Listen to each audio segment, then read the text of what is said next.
Hello बच्चों, कैसे हो? केएसएम केमिस्ट्री क्लासेस में बेटा बहुत बहुत स्वागत है आपका।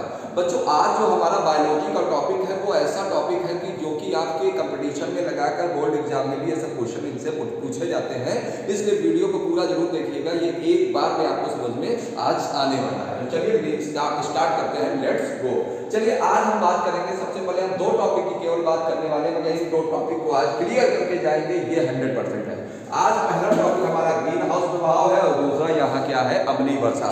आप समझिए, पहले टॉपिक की हम बात कर लेते हैं। पहले ग्रीन हाउस प्रभाव क्या है। देखिए, ग्रीन हाउस प्रभाव को आप इस तरह समझिए कि जब क्या होता है कि हमारी चिमनियों या गाड़ियों से निकलने वाला जो धुआं है वो कार्बन डाइऑक्साइड, कौन सा निकल रहा है, मैंने कहा हमारी गाड़ियों से और चिमनियों से, बड़ी बड़ी टीनों से जो धुआं निकलता है वो क्या है, कार्बन डाइऑक्साइड है।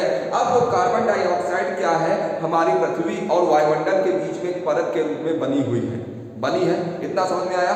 मैंने कहा चिमनियों और गाड़ियों से निकलने वाला जो कार्बन डाइऑक्साइड है वो हमारी पृथ्वी और उस वायुमंडल के बीच में एक परत के बीच में परत बन गई है। वो परत किस चीज की है, कार्बन डाइऑक्साइड की है।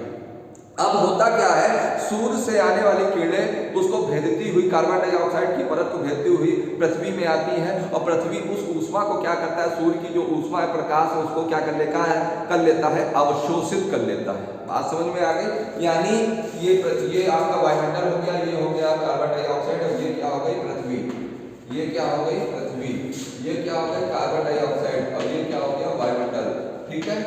अब वायुमंडल से क्या होगा, यहाँ से सूर्य आया और यहाँ पर ही पृथ्वी ने इसको क्या किया, अवशोषित कर लिया। क्या किया, अवशोषित कर लिया। अवशोषित कर लिया कि नहीं कर लिया।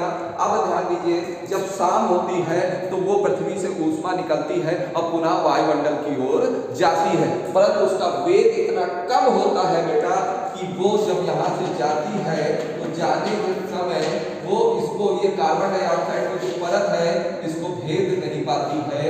इसलिए ये क्या होता है, इस कार्बन डाइऑक्साइड की परत से और इस पृथ्वी से ये जो ऊष्मा है ये क्या होती रहती है, टकराती रहती है, जिस वजह से पृथ्वी का ताप बढ़ जाता है और बड़े बड़े जो ग्लेशियर्स हैं वो धीमे धीमे क्या हो रहे हैं, पिघल रहे हैं। और पिघलने के साथ हमारे समुद्र के जल का स्तर क्या होगा, बढ़ जाएगा।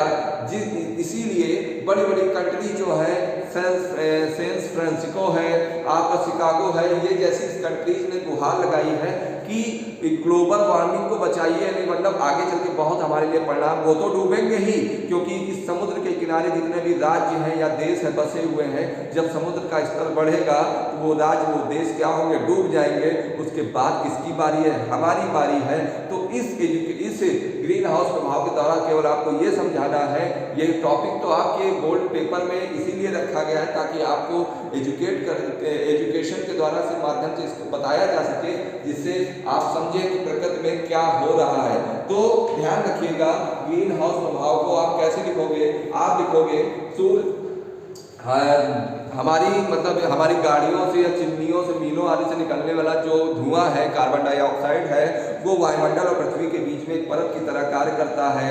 अब सूर्य से आने वाला प्रकाश पृथ्वी द्वारा क्या होता है, अवशोषित कर लिया जाता है, परंतु शाम के समय जब ये ऊष्मा निकलती है तो इसका वेग इतना कम होता है कि पृथ्वी, ये क्या होता है, ऊष्मा कार्बन डाइऑक्साइड की परत से और पृथ्वी से टकराती रहती है, जिससे पृथ्वी का ताप क्या हो जाता है, बढ़ जाता है। और धीरे धीरे ताप बढ़ जाने के कारण ग्लेशियर्स जो है, जहाँ पे बर्फ जमी हुई, वो धीमे धीमे पिघलने लगे हैं और इस तरह एक समय ऐसा आएगा कि समुद्र का स्तर बढ़ जाएगा और ये हमारे लिए हानिकारक है।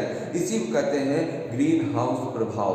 ठीक है। अब बात कर लेते हैं अम्लीय वर्षा की। अम्लीय का वर्षा का मतलब क्या है, अम्ल यानी तेजाब, जो बारिश के रूप में नीचे आए। यानी आपको पता है कि चिमनियों आदि से निकलने वाला जो धुआं है वो सल्फर डाइऑक्साइड और साथ में सल्फर डाइऑक्साइड और नाइट्रोजन के ऑक्साइड है। ठीक है। ये सल्फर डाइऑक्साइड और नाइट्रोजन डाइऑक्साइड जो है ये आपके वायुमंडल में पहुंचते हैं और वायुमंडल में पहुंचने के बाद क्या होता है, ये जल से क्रिया कर लेते हैं। किससे क्रिया कर लेते हैं, जल से क्रिया करते हैं और बना देते हैं नाइट्रिक अम्ल यानी तेजाब और सल्फ्यूरिक अम्ल।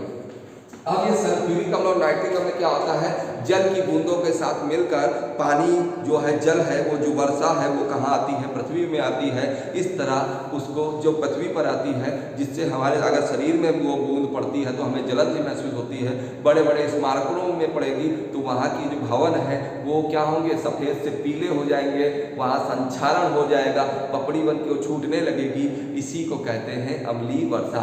तो मैंने क्या बताया, मैंने बताया कि चिमनियों आने से निकलने वाला जो सल्फर डाइऑक्साइड है और नाइट्रोजन ऑक्साइड है, ये जल के साथ क्रिया करके नाइट्रिक अम्ल व सल्फ्यूरिक अम्ल बनाता है। और नाइट्रिक अम्ल व सल्फ्यूरिक अम्ल ये एक प्रकार का तेजाब है, ये वर्षा के साथ मिलकर पृथ्वी की ओर आता है, पृथ्वी पर गिरता है, जिससे मनुष्य के साथ साथ बड़े बड़े ऐतिहासिक भवन हैं या ऐतिहासिक स्मारक हैं, वहाँ उनको क्या करते हैं, नुकसान पहुँचाते हैं, उनका संक्षारण करते हैं। इसी को कहते हैं अम्लीय वर्षा। आई होप आपको ग्रीन हाउस प्रभाव और अम्लीय वर्षा दोनों अच्छी तरीके से समझ में आया हो। अच्छा समझ में आया हो तो कमेंट सेक्शन के माध्यम से मुझे जरूर बताइएगा, और साथ ही साथ हमारे चैनल को आप लाइक भी करें, चैनल को क्या करें, सब्सक्राइब कर लें और वीडियो को ज़्यादा से ज़्यादा लोगों को शेयर कर दें। अगर आपको सब्सक्राइब नहीं भी करना है तो इसको पूरा देखें और शेयर जरूर कर दें, जिससे हमारे चैनल का विस्तार हो। आज के लिए इतना ही काफ़ी है। जय हिंद, जय भारत, धन्यवाद।